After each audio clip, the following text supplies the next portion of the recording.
So our first reader, Doreen Mc Bride, is a biology teacher gone wrong. Bit like myself, Doreen. A scientist addicted to writing who can neither count nor spell. Her work in the Ulster folk and transport permanently damaged her mind, causing her to love folklore and believe in fairies. Doreen lives in the townland of Edenderry, Banbridge, and I firmly believe that Doreen has actually joined the fairies. Big welcome to Doreen reading No Justice. Doreen, we'll see if we can get this microphone sorted out for you. Nothing?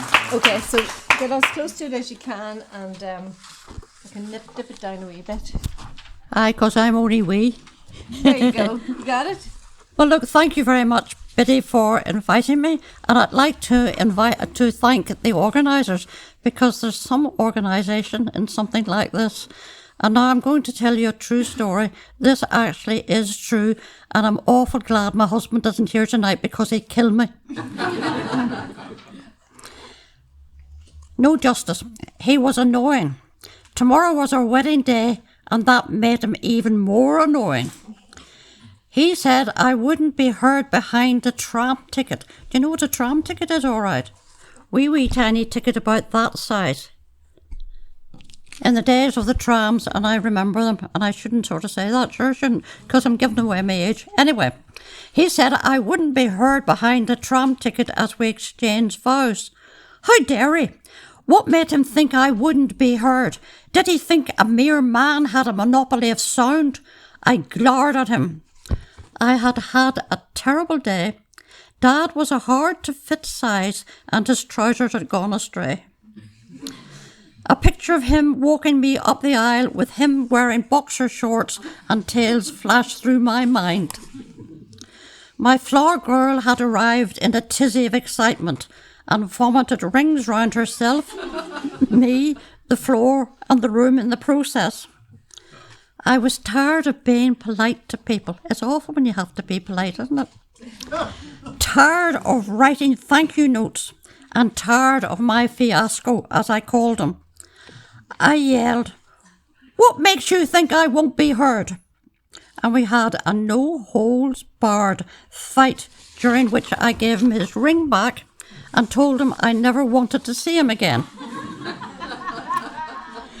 He yelled as he sampled it on the mantelpiece. "I don't want it either," he said. "Shove it where the sun don't shine." He's very polite sometimes, is my man, and stalked out, slamming the door behind him. Mum appeared. She looked worried and asked, "Is there anything wrong, dear?" "I hate him," I replied, before running up the stairs and falling into bed, where I slept like a top. I told you there's no justice. Poor Mum worried all night. Next day the phone rang. It was him.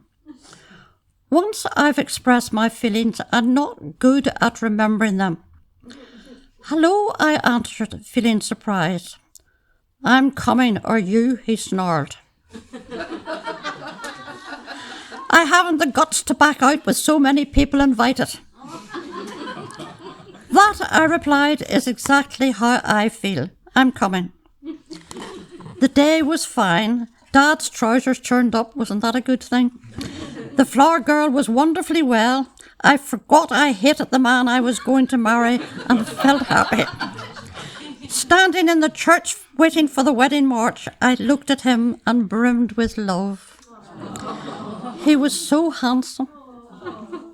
He turned briefly towards me and smiled. I loved him. I loved my wedding dress, my flowers, the whole world. I was pleased with my appearance, with life, with everything, and felt I was floating up the aisle in a dream. What did he say when I reached him? He said, "My feet are all covered in mud." "What?" I explained. Just before the wedding car was due to arrive, Belfast Corporation came and dug a dirty great trench outside my door. I had to climb over their earthworks and got my feet all covered in mud. I thought he could have said, I love you. Or you look lovely. Or even I'm relieved you came. But my feet are all covered in mud. That was the pits. I remembered I hated him. And he said I wouldn't be heard behind a tram ticket.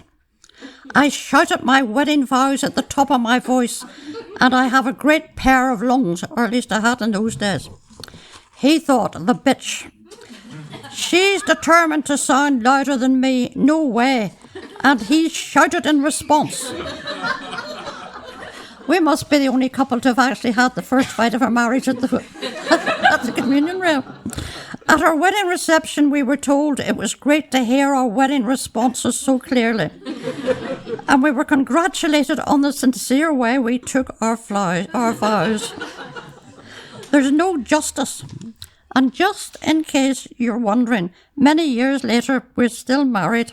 We have no intention of separating, although we agree with an old friend who once said, a wedding's a funeral at which you get to smell your own flowers. Thank you.